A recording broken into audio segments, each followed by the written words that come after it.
Hello everyone. On this episode of Noon, I'm excited to introduce you to Casey, a seasoned 911 paramedic with a lifelong passion for her work. Casey's dedication to the job, her enthusiasm for learning new skills and evidence-based practices, and her joy in teaching and mentoring new paramedics all shine through in her remarkable career. Join us for an insightful conversation as Casey shares her experiences, insights, and the evolving landscape of paramedicine. Let's get started. This episode is brought to you by the 505 Central Food Hall, Albuquerque's urban food hall, which offers 9 local vendors under one roof. Whether you're craving spicy hot chicken, authentic Mexican street tacos, juicy burgers and fries, comforting Japanese ramen, fresh vegetarian dishes, Detroit-style pizza, or gourmet sandwiches, you'll find it here. Alternatively, if you're just looking for somewhere to grab drinks downtown, Packy's and the Moonwalk Bar offer a variety of local beer, wine, and cocktails. But the fun doesn't stop with the food and drinks. Bands of Enchantment is being hosted at the Chemo Theater from September 15th to September 25th. Be sure to stop by the 505 Central Food Hall every night for pre-filming performances from 5 p.m. to 7 p.m. To stay up to date with all the special events taking place at the 505 Central Food Hall, such as Albuquerque Art Walk, live musical performances, the All Sick Drag Brunch, and many more, follow them on Instagram at 505 Central. That's a wrap for today's Noon Shoutout. Make sure you visit the 505 Central Food Hall because life is too short for bland meals and boring evenings. Thanks for tuning in, and remember, Albuquerque's flavors and entertainment await you, located in the heart of downtown Albuquerque at 5th and Central.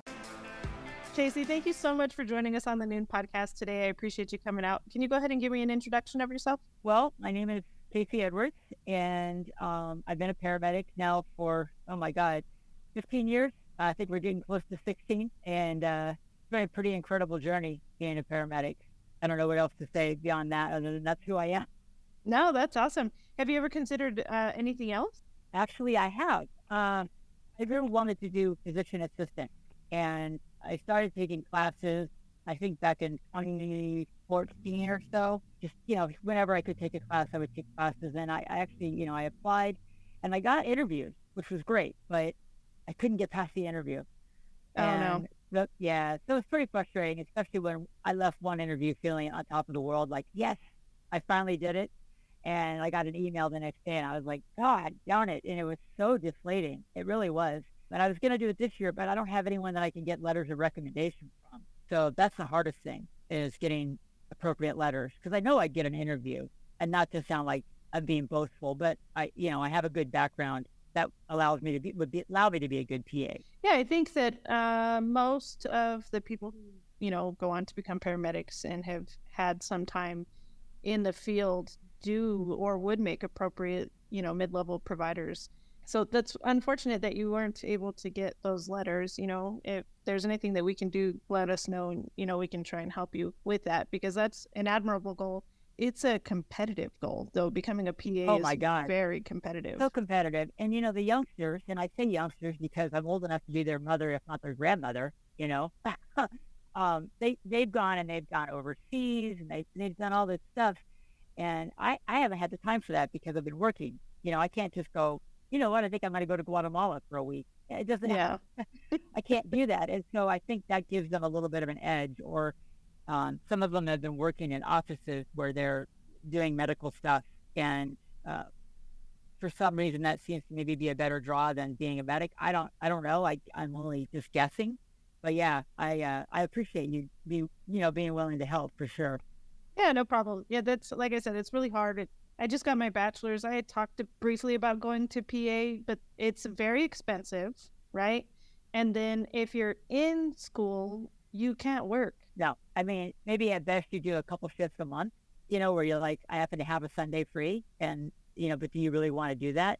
Well, and I think they look down on that. I think that they prefer that you're not working the entire time you're in school, which also makes it hard. But if, I don't know if you've looked at Yale's program, they offer an online program. I have, but they used to not require a graduate record exam, or it was either that or physics, and I haven't taken physics yet, which is like, at what point am I ever going to use that in my PA profession? And so they added a couple things that make it run like, because I absolutely suck at the GRE, the graduate record exam. Oh my God. The math portion. Yeah. Oh boy. Because when I learned math, it was very different. And now math is like the way the GRE is structured. You need to be able to look at a problem and go and just look at it. You don't have to calculate things.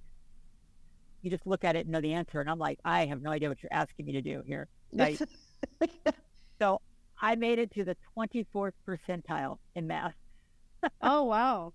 I've not taken the GRE, so I don't know how hard it is, but 4 hours of hell, I think. Like the English and the vocabulary and the writing, no problem. 80th percentile. Good job, Casey. But math, man, is that ever a humbling experience? Yeah, that is rough. And I know they offer a lot of classes to help, but again, it's not even worth it for me to be looking, because the not being able to work during classes is just a not option for me. No, so. I mean, the only thing you could hope for is one of those like rural initiatives where they, pay for you after you graduate, if you work for them. Are you working currently? I've actually been out for a couple of years. I had a back issue. It showed itself during work. I woke up one night for a call, like I stood up and I was like, holy hell, what is wrong with my ass cheek? My right butt cheek was on fire.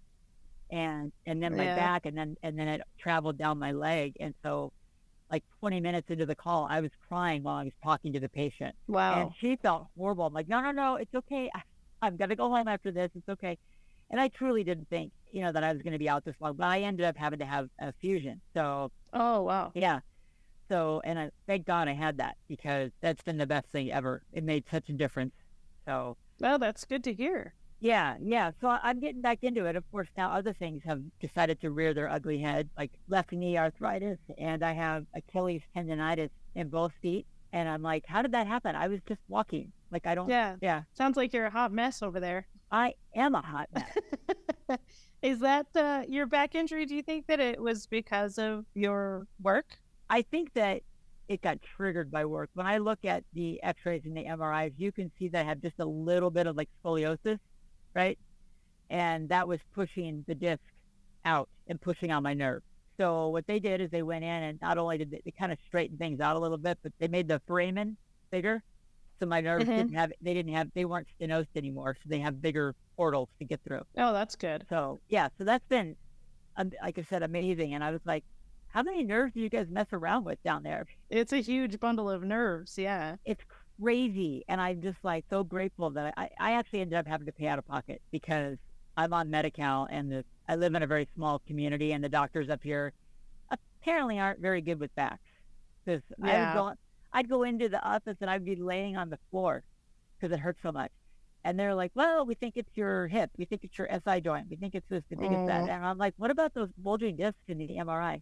So after 2 years of that, I had to pay out of pocket and go out of state to get it done. Oh, that's rough. Yeah. So did work help cover any of it at all? No, I didn't do a workers' comp because I didn't do anything that day. We had 3 calls that day, Sam.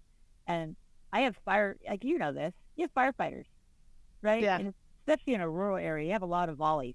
And, I would just go and do my thing with the patient and look at them and go, okay, you guys can take care of whatever else, vitals and all that stuff. I'm going to go talk to these people over here to find out what's really going on. And by the time I turn around, the patient's on the gurney and heading to the ambulance. Well, that's nice. Yeah, it's great. But I didn't do any lifting. Yeah. And I didn't want to do workers' comp because my neighbor across the way from me, he did workers' comp, and it was a nightmare for him. And I was like, I don't handle stuff like that real well. Yeah. I know my personality. And if you're an idiot doctor, I'm going to call you out on it. I don't blame you. Yeah. So I just said, you know what? No, I'm just going to handle it, which may have been a mistake. I don't know. But it's done, and I can't change it. So yeah, that's true. Yeah. I think working in the field is just so hard on our bodies, and stretchers now are amazing. Oh, my God. Very minimal lifting in the stretchers that we have now. And then, like you said, if you're in a 2-tier system, or if you're in an area that has a lot of volunteers, then you're generally not lifting hardly at all. Right. I know. And I mean, if you asked me to lift a patient on a gurney now, I'd be like, you're kidding me, right? Like, I couldn't do it. I wouldn't be able to do it, Yeah, night before last, actually, we had an issue with our gurney. When we pulled it out of the ambulance, it actually got stuck, and we couldn't get the base to reset. So we had a patient sitting on the gurney, and both me and my partner, had to manually lift, and then have a third person come and lift up the base to reset the system. So the whole time the patient's there, like, doo-doo, and we're like, sorry. Yeah, that's crazy. And they have no idea. They don't understand, technology. No. They only, they're at that point, and rightfully so, they're selfish, right? Take care of me. Right. Well, and then at the same time, that's scary, right? Because your stretcher's up like 4 feet, 5 feet in the air, and they're sitting on top of it, which makes them like 7 feet in the air where their head is. So that can be kind of scary too. But yeah, definitely it's scary. And that's one of the reasons why in like the paramedic program, they teach you, you get on the stretcher, we're going to play around with you on the stretcher so that you know what the patient feels like. Because you have to know what the patient feels like. Because it's scary. Yes.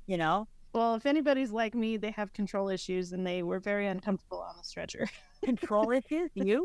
Me? No. Yeah, no, not at all. You're crazy. Not paramedics, right? Oh, God. Control issues, OCD, ADD. What is it? How many other acronyms can you throw our way, right? Oh, I know. So many. So if you're getting back into the working game, right, if that's the plan for you, where do you ideally see yourself? Well, I'm looking at, I actually have a job in Oregon, but I had to resign for now because of the health things going on. I was like, I need to get well. And because I've been trying, I keep doing that to myself. I keep trying to get back in, and it always ends up being too soon. And then my body ends up hurting more than it was before. Yeah. And that's been hard because I'm like, am I ever going to be able to get back into it? And I hope so. Because it's a good system. They have, the power loading journeys. Now they don't have the lifters yet where you just put it in and it does it. No, not yet. But, 2 people lifting a stretcher, that's not bad. No, it's not bad. No. And because the wheels come up automatically, so all you're really doing is just kind of holding it. That's really different than going down to the ground and lifting, right? Yes. But I love the protocols there. They're super, super advanced. And it's kind of near Portland, Oregon. And they actually have a branch that's kind of southeast of Portland, and they have Portland proper. And I'm going to be in the southeast area because it's a little lower volume. I don't want to be running my ass off for 12 hours. I'm good with, 5 calls now in 12 hours. That's a little better. Yeah, that's a little more tolerable, not right? 18 calls in 12 hours. Yeah. No, I'm not. I used to love that. It used to be, but that's when you first start out. You're like kind of a crazy person, Yes. And you think you can do it all, of course, and you know it all. Yes. Of course. Right at the very beginning, for me, you get humbled really quickly, and I still get humbled in my job, working in the critical care setting now. It's still almost every other week I'm learning something new that I didn't know before, or changing the way that I thought about something that is just amazing.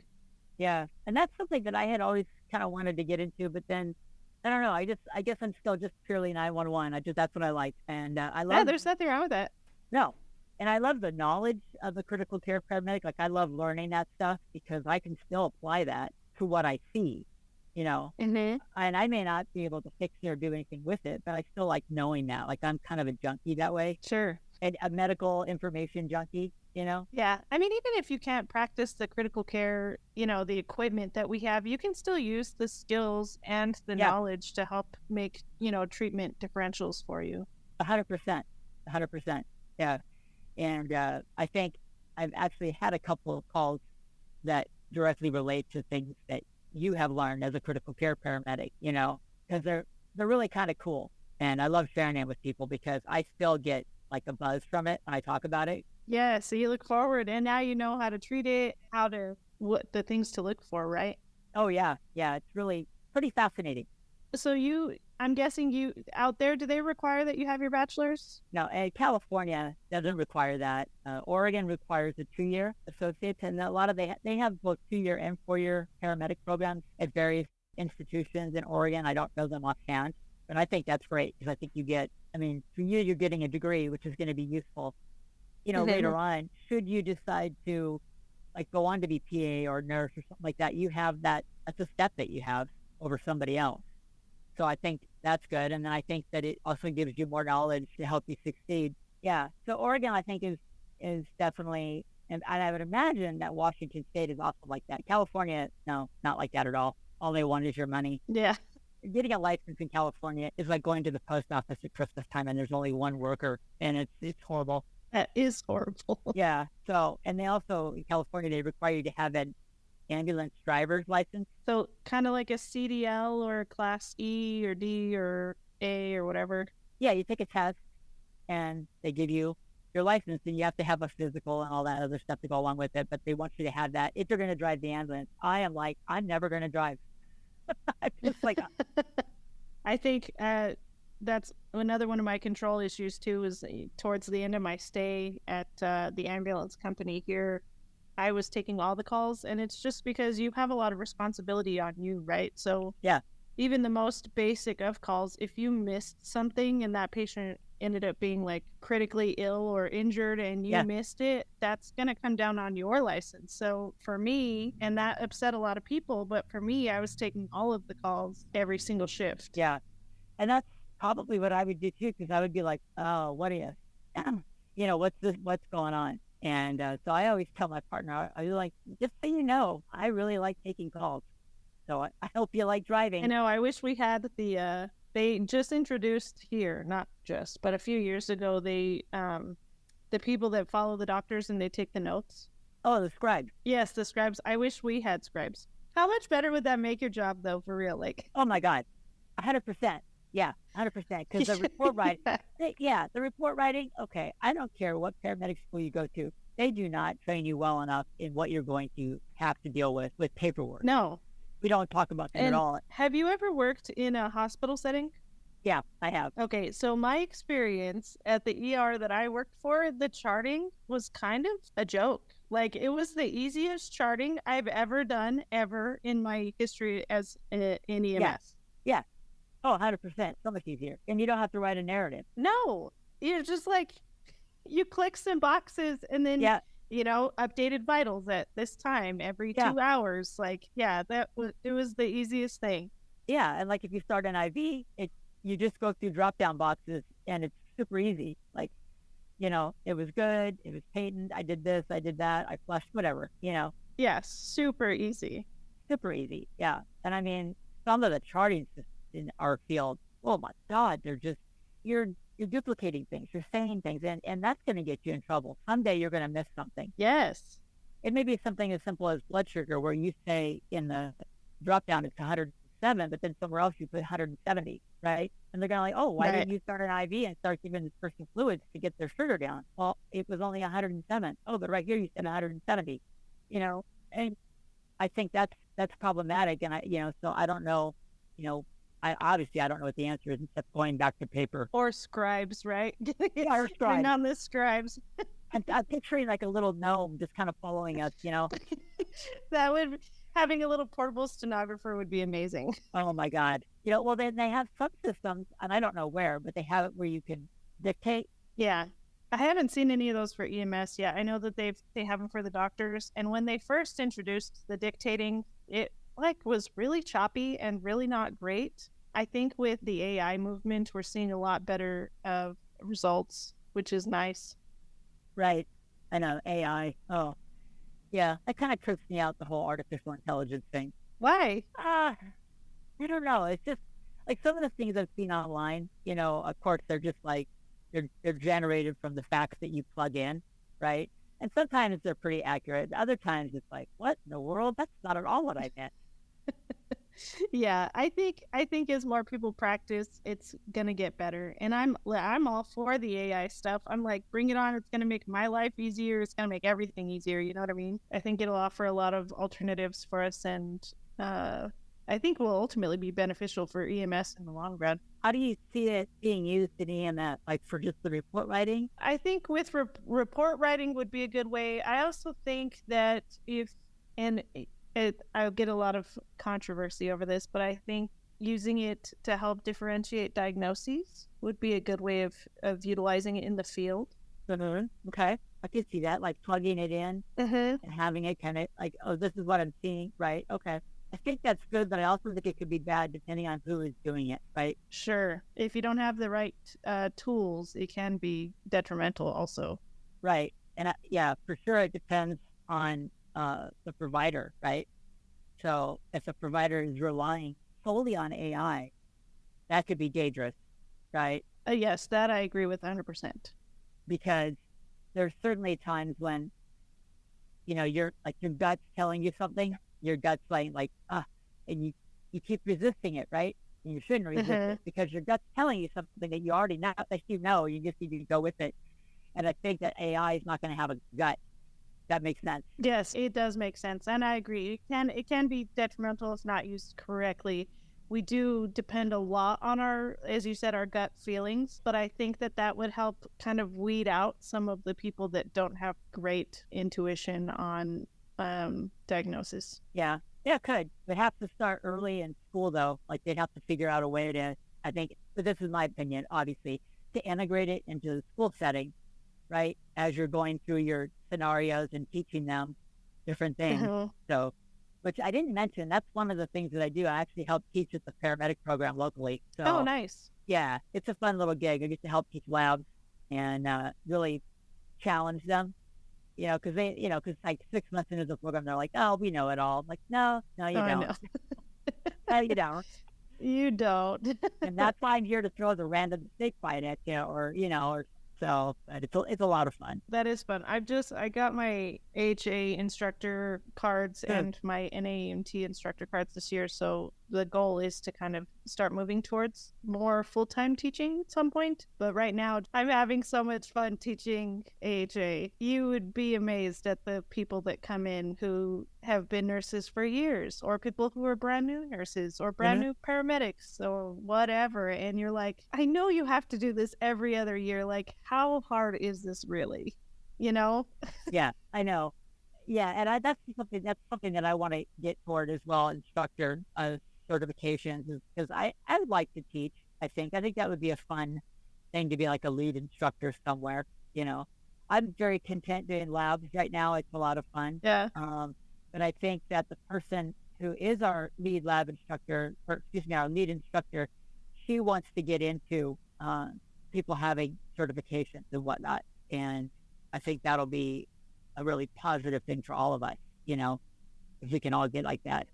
So. And I don't know how hard it is out there to get your instructor cards. Out here, it's feast or famine. You have to have a good connection to get in to get your instructor cards. Yeah, for sure. I don't know that it's that hard out here. Of course, the hardest part is you have to glom onto someone that's an instructor, so that they can watch you and observe you. And I think that's the hardest part, especially where I live, right? You live in Albuquerque, so you have a big city. You probably have lots of instructors that you can, we don't have that up here. We have it's not easy. Really? Still hard up there? Yeah, it's hard to get it. Yeah. Wow. Okay. I got lucky because I had a connection. But before I had reached out to that connection, I was trying to do it mostly on my own, and it's near impossible to get the instructor cards. I thought it would be easier because it's hellacious out here because, we're a small town, or small county rather, right? And you just don't have that many instructors. Yeah, finding the training center and then the resources to help you, that has got to be hard in a small area too. Yeah, I was very lucky. Last October, I was able to do ACLS, PALS, and CPR all on the same day. That's how I teach it. It's all in one day. Yeah. And it was in Chico, actually. It can be quite good in business if you know where to go and who to get contracts with and stuff. It can be really good. Yeah, I'm actually teaching a class tomorrow, and so you're responsible for there's an online portion where you watch all the videos and stuff, and then when you come into the class, we go over all the skills and the tests and stuff, which makes it super easy. Yeah, that's awesome. Good for you.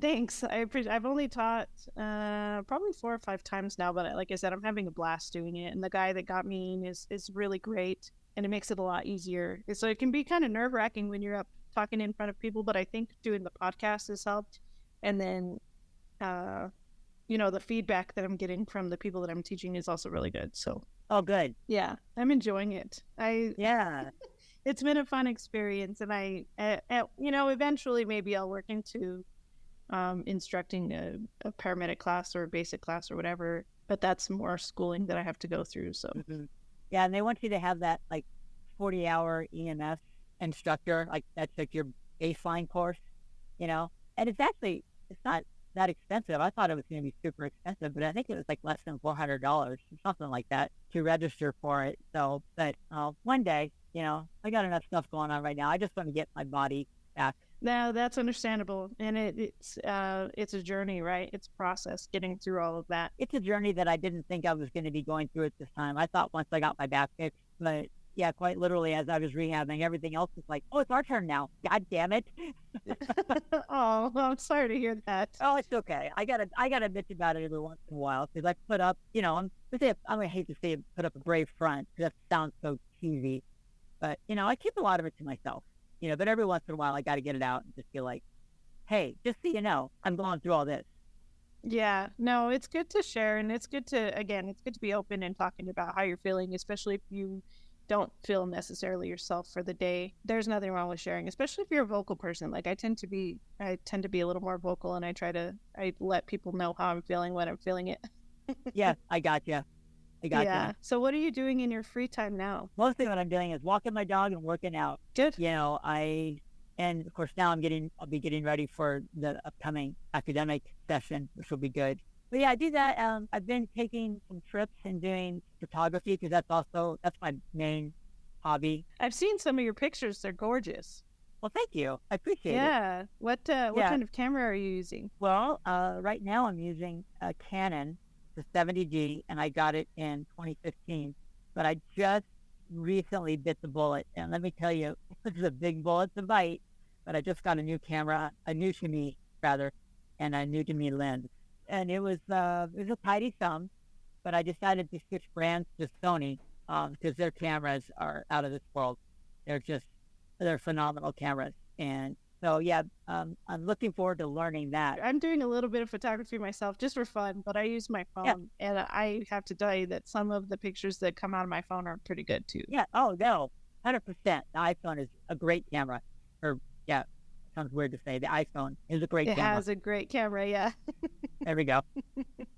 Yeah, it does. It takes some really, really cool pictures. I don't think I'll take it any more seriously than that.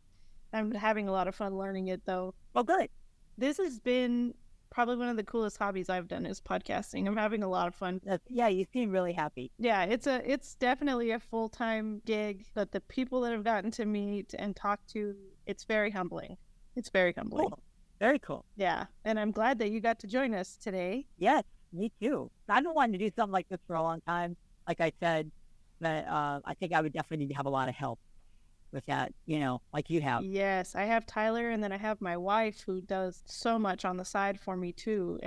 And then on top of working a full-time job, it's a lot, but it's something I choose to do, and I am just glad that the people that are working with me are helping me do it.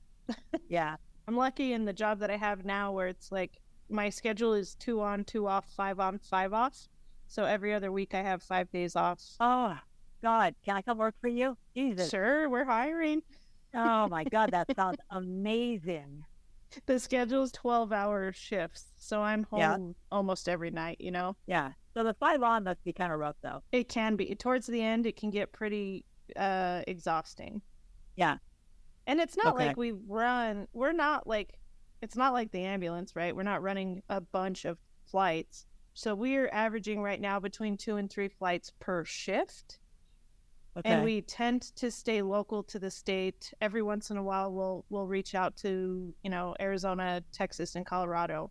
But mostly they try to keep us in the state so that we can help, the people here. But the vibrations of the plane and then the altitude that you're climbing at, it can be quite exhausting. Yep. I had a friend that was on the helicopter in Colorado. She would say, it's exhausting to be on the helicopter. Even if you have like false alarms, but you get in the air and you do an air standby, right? Yeah. So she was like, oh God, it's exhausting. Yeah. And I don't even fly. I fly fixed wing only, and it's the same. Like you just the takeoff, the landings, the vibrations. You're dehydrated the entire time you're up in the air. You can't pee whenever you need to. Like it can be pretty exhausting, but it's fun. I really love the critical care side of it. Nice. You're learning so much too. Like it's crazy how much knowledge you have in that little brain of yours. It is quite little. I don't know if you can see the side of my hair. So in all of your time in the field, because you've been in the field for quite a while now, what would you say has been probably your most favorite call? Some of my best calls are the ones that I think were the most challenging, right? And this one is very early. I was actually when I was in New Mexico, and we went to this call, and the woman called because she thought her husband was having a stroke, and understandably so, because he was following her around the house. He wasn't talking. He was just walking with her. Wherever she went, he would go. Oh. And then, yeah, I know. And then he was like opening the refrigerator and the freezer and looking in it, but then closing it. And I was like, this is weird. But he wouldn't let me touch him. He was super agitated. We finally, we were able to talk and couldn't really tell if he was understanding us. We had the cops come. And because he was former military, apparently he was a colonel or something like that. He listened to them because they were in a uniform. Not that I wasn't in a uniform, but they were they had a gun and everything. So for whatever reason, he got on the stretcher, and I was like, I really got to check his sugar. And that was fun because he tried biting me. Oh, my goodness. And he was like in his 70s. Anyways, I finally got the sugar, and of course it said low. And I was like, oh, it's definitely not a stroke. Give him some sugar. Oh, starting an IV on him. They had to hold his arm down and his body, right? I got the IV, got the sugar in, got to the hospital. And then 15 minutes later, I walked in to see how he's doing, And he's like, did I do anything to you? And I said, you mean besides trying to bite me? He goes, oh my God, did I try to bite you? And I'm like, yeah, you tried to bite me. And you tried to hit me too. And he's like, oh my God, I'm so sorry. I'm so sorry. Did he have history of diabetes? Yeah, he did. And so he was looking in the refrigerator. He was looking for food, but he couldn't articulate that. Yeah, he couldn't make the connection. So it was a very interesting, I think, aspect of it, right? Because he knew, his brain was telling him, hey, go get some freaking food, right? But he couldn't get past that. It was very interesting. And the nicest thing about it was they wrote a very nice letter to the company. Nice. And I have that somewhere still in my file because it was one of the first letters I never got. And that call was memorable because of that. It was like the first time I'd ever gotten that kind of recognition. Sure. And it was like, oh, that is sweet. So, yeah. So that was, I think, one of my most favorite calls because he was so nice afterwards.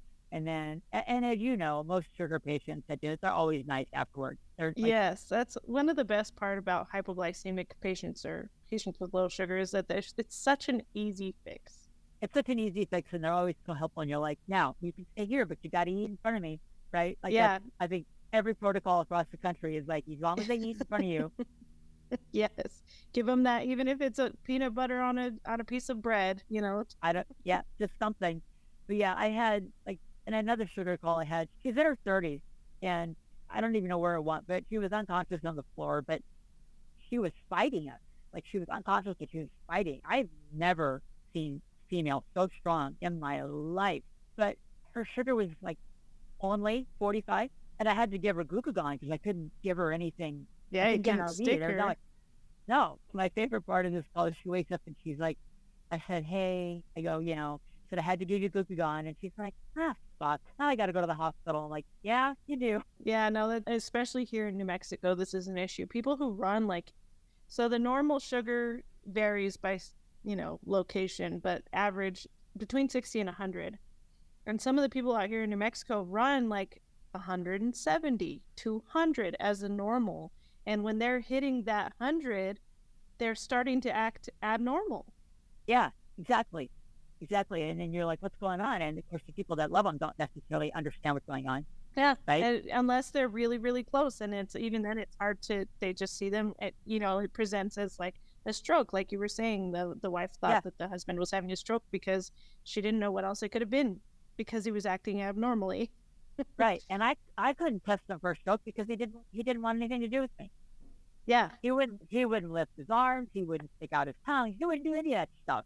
So, I mean, what are you going to do? And another memorable sugar call I have, I hope I don't bore you with these, but not at all. Forgot where I was at. I might have been Colorado because we did some Kaiser stuff, right? Mm-hmm. So I go to a transfer, which I don't even remember what it came out as, but I was like, okay, so we just kind of tootle on over there, no big deal. And the doctor's telling me all the different differentials that she wants this guy tested for, right? I'm like, geez, I'm reading them. I'm like, I don't even know what these things are, right?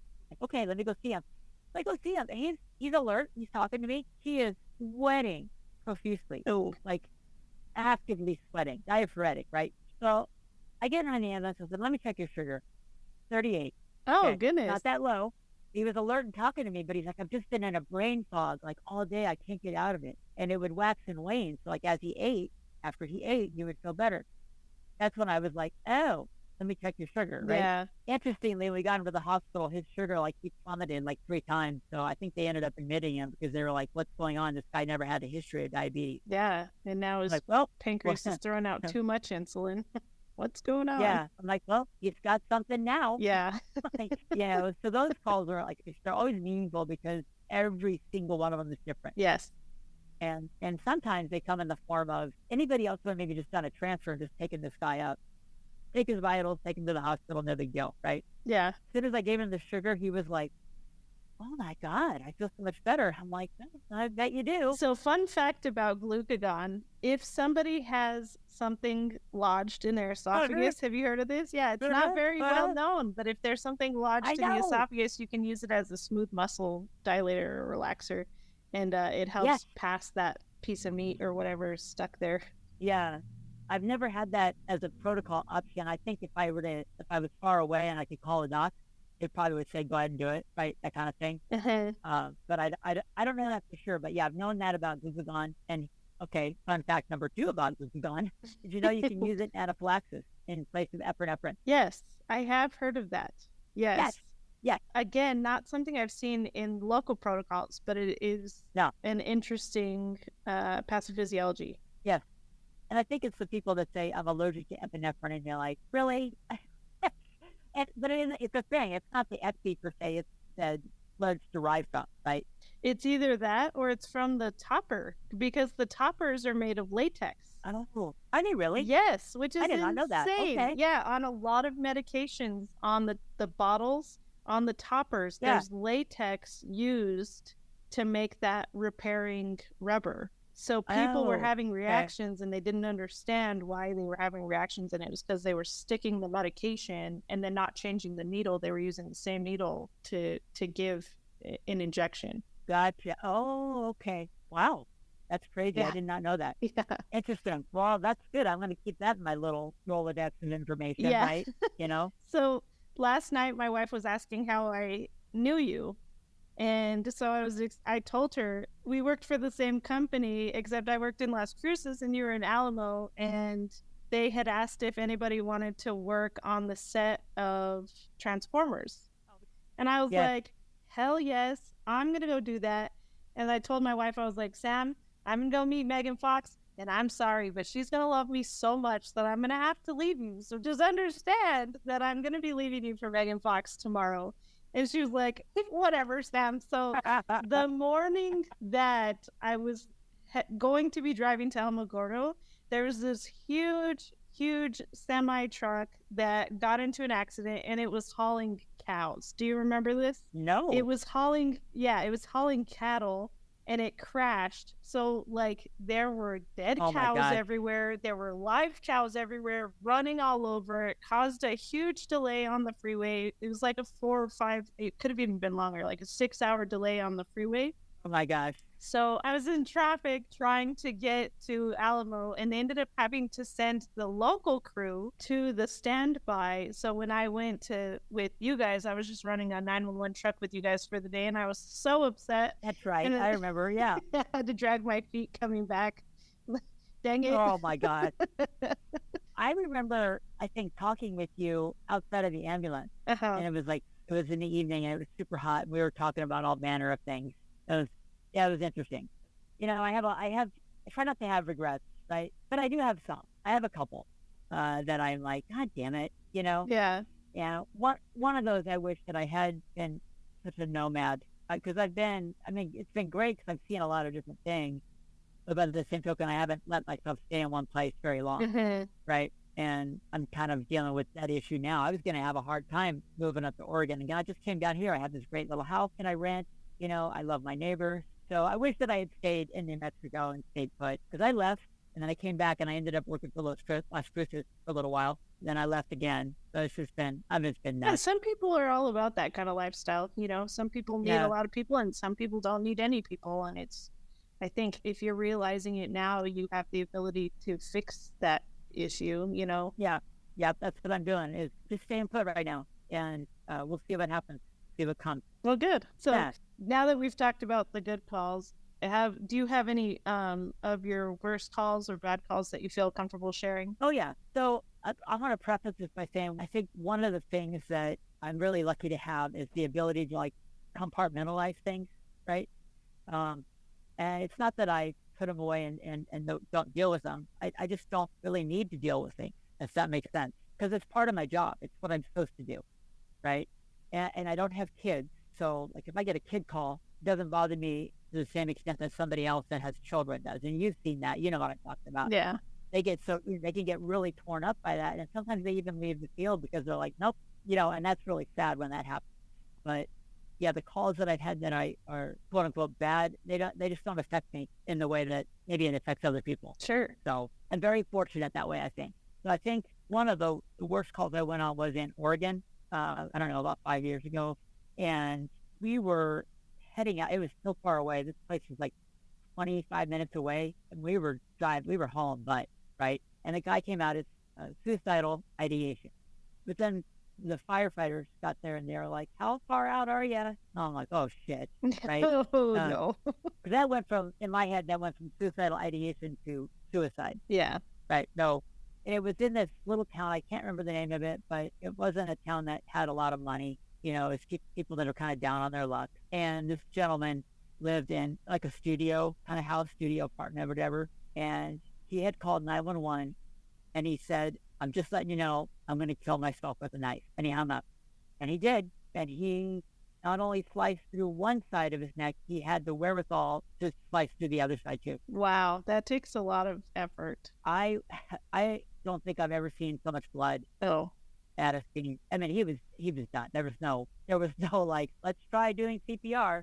No, there was none of that. You could see his trachea, you could see everything. Yeah. And it was very sad. And I found out that he was a Navy veteran. And I think he might have had cancer. I'm not sure. So he was kind of just taking hey, you know what? I'm not going to suffer. I'm just going to do this and be done with it. Right. Yeah. So that was, I think, as far as like gruesomeness, that had to be one of the most gruesome calls that I've ever run. And, it was sad. Yeah, no. And it sounds callous, and I'll explain why, but I'm kind of glad that he was successful in his ventures, because that makes it hard when they're not successful and they are actually trying. Oh, yeah. So I had a young guy, very similar. He decided he was going to cut his throat. What an intense way to go, right? So he actually started out just under his ear, and he got all the way to about middle, and we think he passed out, and Mom found him fairly quickly. Oh, wow. Quick enough to put pressure and call 911, wow. And he survived. And his quality of life was not great. I mean, he was not functioning. He didn't have enough oxygen or blood to his brain to maintain a normal function. So he was contractured. Terrible. All that from, a suicide attempt, and was trying to be successful and was not successful. So that can be pretty unfortunate for the people that actually try. Yeah, I've run on, not a ton, but I've had, some interesting suicides. I had one that was helium. You put a bag over your head and you secure it, and you had a bottle of helium that you can rent at any grocery store or whatever that does balloons, right? Mm-hmm. And it flows into the bag, and you slowly die, ostensibly. But I have heard that it's not necessarily a painless death. So I don't know. All I know is that the guy that I ran on, he had his feet and he had his hands tied. Like he already tied them, and then he somehow turned on the tank. I know. I was like, that almost sounds like a murder and not a suicide, but that's pretty nuts. No, yeah, because they came in, the police were like, we're just warning you. This is what you're going to see. I'm like, okay. Again, I don't have. It's very easy for me to go to these calls. Yeah. And I don't know if it's because I watch Forensic Files on a loop, but you're laughing. It's true, though. I know. Well, I'm laughing because I think a lot of us watch the true crime stuff, and I won't agree that it makes it easier. I think right. that my job has made it easier to see these things. Sure. And then we have to laugh about the stupid shit, because that makes us feel better. So I'm not laughing at the situation. I'm laughing that I can understand where you're at right now, Well, I mean, obviously, I understand why you're laughing, and it's just that's what we do, right? Yeah. It's like I ran on another suicide. You'll love this one. It's not so bad to say that, but we pull up, and there's just a shit ton of cops, right? And of course, the neighbors are out, and it was like a small little apartment complex, and it had a sidewalk in between, and the two buildings on either side. And as I'm walking, I notice, there's windows, right, with screens, and like, that's interesting. No flies on that one. No flies on that one. No, about 1 million flies on the window to this guy's house. That part mortified me more than what I saw. I was like, oh, that's just, I can't do bugs. There's too many. And so, of course, I walk in and I look at him, and he still had the gun in his hand. It was down on and I said, oh, he's got a gun. Well, you know what that means.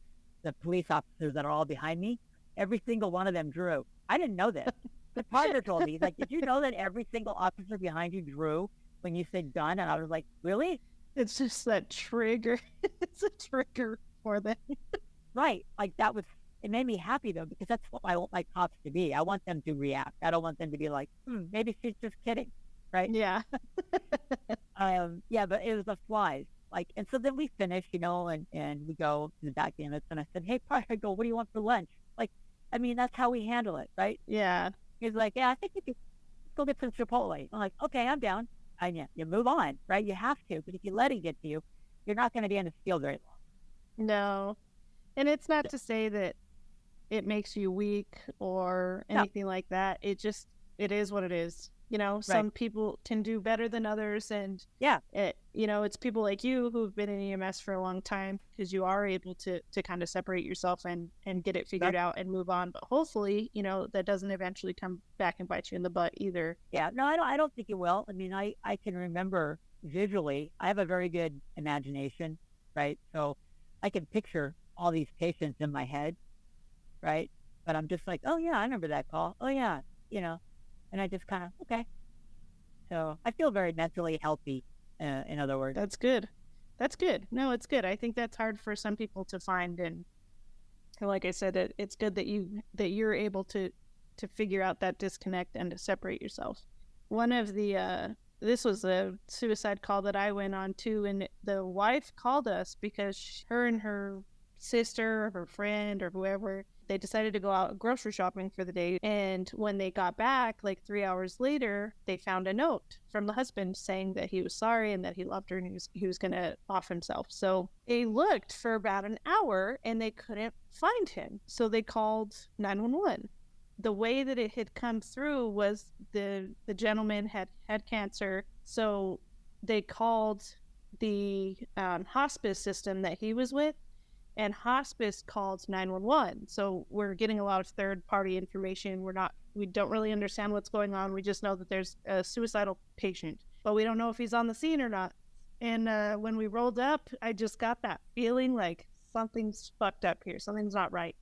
And we walk up, and the wife tells us what's going on. So we'd left the stretcher. We left everything outside just to kind of to walk around and see if we could figure out what was going on. We got there before the cops because it came in, again, as like, not really sure what's going on. But after about 15 minutes of searching the backyard, when you walk out the door and you look straight ahead, you couldn't tell that it was a 2-level backyard. So until you actually walk a little bit into the yard, you see some stairs that went downstairs, like it was like 6 stairs to a second level of the backyard. Oh, okay. And when you walk down the stairs, right to the left, he was sitting on the ground. He had pulled out a plastic sheet and then sat down on the plastic sheet, and he shot himself in the head. Oh, God. So we found him on this plastic sheet, and then we had to tell the wife, and we had to get PD there, and he still had the weapon. Yeah, it was pretty fresh. It was interesting. It was one of those, like, how does this happen? How did he not get found for so long? But when you think of the yard, imagine how it would have been hard to find him like that, because when you look outside, you don't see anything, but it was an interesting one for sure. And I wonder if he did that purposefully so that the wife and you said the daughter, remember, would not find him. Yeah, they would not find him in that condition. I wonder if that was sort of a premeditated kind of situation. It was definitely premeditated, but I don't think it was so that he wouldn't be found, because he went out of his way to put the plastic sheet down. You know what I mean? So I think he did it right there just because maybe he didn't want to leave a big mess, and the further out he was, if something did happen, it was mostly in the dirt, and you know what I mean? Yeah, that's crazy. Yeah, it's so sad when that happens. So sad. It is sad. Yeah, no, I agree. And then you had talked about earlier the amount of blood that you've seen. I think the most blood loss I've seen was on a lady who had a dialysis fistula. And yes. Oh my God. Yes. For people who don't know what a dialysis fistula is, for people whose kidneys don't work, they have to have a thing put in their arm that connects a vein to an artery so that they can filter out the blood manually, doing what the kidneys do. And this lady's fistula, her family member who was picking her up to take her to dialysis found her and called 911. And you could kind of, the way the scene was, you could track what had happened. So she was getting ready in the bathroom, and her fistula, she either hit it on the table or it popped or whatever. And you could see her walk over to where the towels were. She grabbed a towel, put pressure. She walked over to the bed, right? And her bed, the end of her bed, so the foot of her bed, and from the foot of her bed was probably about 5 to 6 feet, and there was a TV on top of a table. Well, she sat in front of the TV and she was putting pressure, but she wasn't putting enough pressure, and ultimately ended up passing out because of the blood loss. Well, after she passed out, her arm, this is so messed up, her arm was pointed at the TV. So when it started spurting after she passed out, there were blood spots on the TV 6 feet away, leaving this little trail. It was nuts, dude. But she was insanguinated, so she had lost all of her blood, and there wasn't anything that we could do for her at that point. Oh my gosh, that's terrible. Yeah, it was nuts. I had a similar call, but the person lived. So we were 45 minutes out of Portland, in this little tiny town. Got the call for bleeding patient. Okay, get there, and she had a fistula, but it was had just been implanted almost a month ago. And I don't know why they did it, because it made putting pressure and stuff very difficult. But it was in her armpit-ish area. That is weird. I know. No, I walk in and I was like, oh, I turned around, looked at my partner. I was like, hey, would you go ahead and launch the helicopter? Because I'm not transporting this. I can't put enough pressure on that during transport. 45 minutes? Are you crazy? So yeah. I was like, nope, helicopter, 10 minutes, we're done. She ended up being released the next day. Obviously they stowed it, whatever. But I was like, what a weird ass place to put one of those, because you can't put a tourniquet. No, and it's constantly moving. Yeah, this thing. And I said, you said, it looked like yours was almost truly a murder scene. That's a lot of blood, 5 to 6 liters, right? That's too much. Mine wasn't like that, but it was still enough she was pale, and I was like, no, I'm not driving this. I mean, I literally walked in, went, within 5 seconds, I walked in, turned around, and went, it's a little helicopter. I wonder how they held pressure, and because the fistulas are so frail, you have to be so careful with them. But my first thought would be, in that area, to get a tennis ball and use the tennis ball with a pressure wrap. We just so I wonder what that flight team did. Well, we did a shit ton of towels, and I think we actually got it under control. But I was like, even if we did get it under control, I still don't feel comfortable transporting someone like that, because it could happen again. You don't know.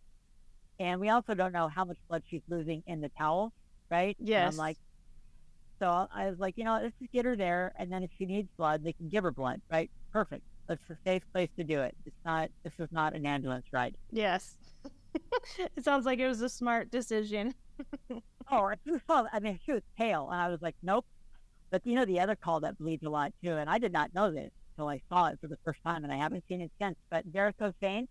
Oh yes. I did not know that, and it was it's like walking into a murder scene on that as well. You're just like, wow, how? And my partner was old. He was 25 years in. He's like, oh yeah, that's varicose veins, and I'm like, what?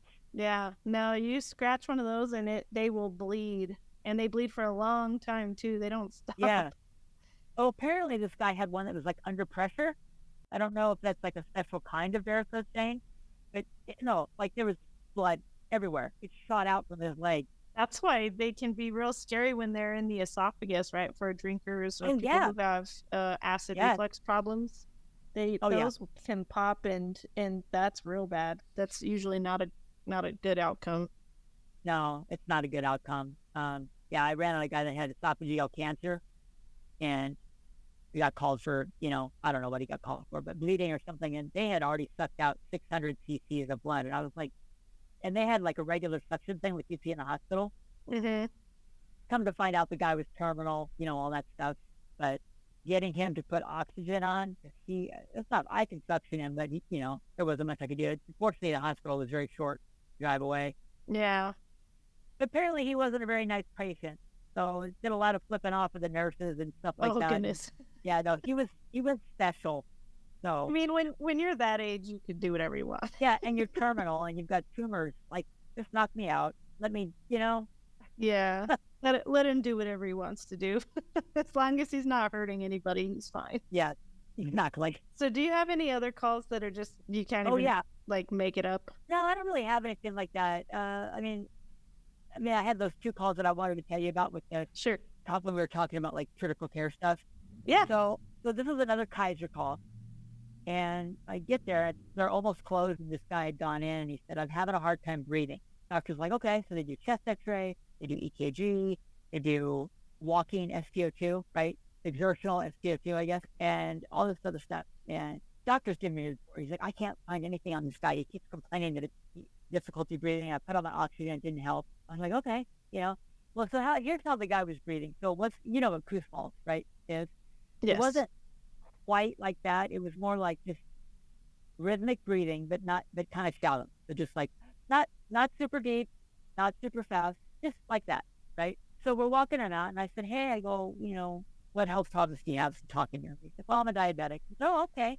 I said, you do your insulin today, or do you do insulin? He's like, I didn't do my insulin today because I was going to go to the doctor. I don't understand the connection between the two, but yeah. So of course I look at my partner. I'm like, make sure we get a sugar when we get in the ring, right? They get a sugar. It's like almost 500. I'm like, oh, goodness. Okay. Well, I think I know what's going on with you, but he's still complaining and having a hard time breathing. And this is something I learned in the process of doing, this is how I learned this. And I was like, well, I guess I could put you on oxygen too. But I said, you know what? So let me put you on Entitle with oxygen. Okay. So, you know how monitors are kind of slow? Like they first give you a number and you're like, that's not the real number. I need to wait like 30 seconds for it to kind of get going. Yes. So the first number I got was 9. That's not even good quality CPR. No, it is not. It's not. And it stayed at 9. And I was like, well, fuck me. I know exactly what's wrong with you. And I looked at him and I said, I know exactly what's wrong with you. And he's like, can you fix it? And I was like, no, I can't fix it.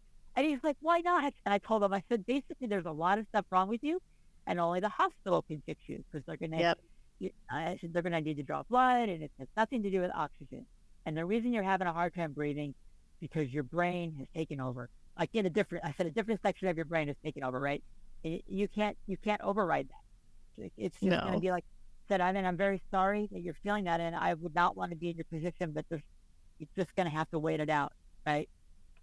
So, and I love that call because I went into St. Joseph's Hospital and I took my little rhythm strip and it had 9 for the Entitle, and I just held it up. And she goes, okay, then.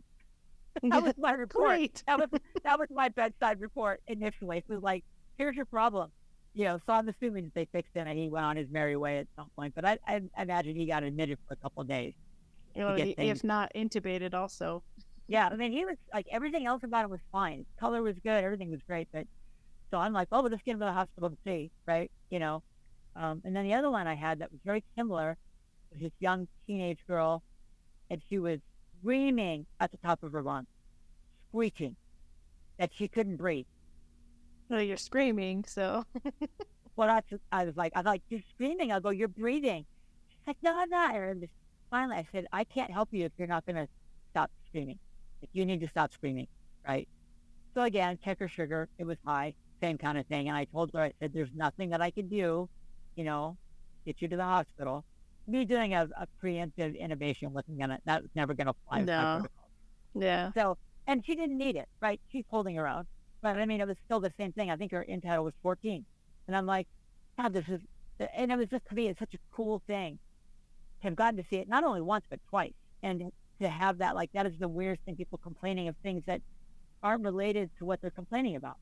I'm having a hard time breathing. Well, you're satting at 99%, your lung sounds are clear, your 12 lead looks great, whatever. And so on the first one, I actually got to call the doctor and tell him what I found. And he was so happy and amazed that was the issue, because they didn't do entitle at that Kaiser. Yeah. So he was like, we don't get to do that here. And so that's something that I don't understand, like why Kaiser says you can't do certain things. But whatever, it is what it is, right? That's not for me to judge. Every place is different, unfortunately, Yeah. So those are the two calls that I thought were, from an educational standpoint, they were amazing to me, because I was like, this is the coolest thing ever. Yeah. Like, and it's something that I can't fix, but I know exactly what's going to happen in the hospital. Yeah, you are able to recognize it and better explain to the patient what's in store for them coming up. Yeah, because it's a lot, and even I don't know all of it, but I know that your pH is off, and that's going to be affecting your electrolytes, and I just, and I don't know what else. So everything. It affects everything. I know. I'm so glad I'm not a diabetic. God damn. Oh, I know. Oh, that's rough. That is a rough disease to have. I was just going to ask, kind of on a final note, is there any advice that you would give to newer paramedics or newer EMTs coming into the field?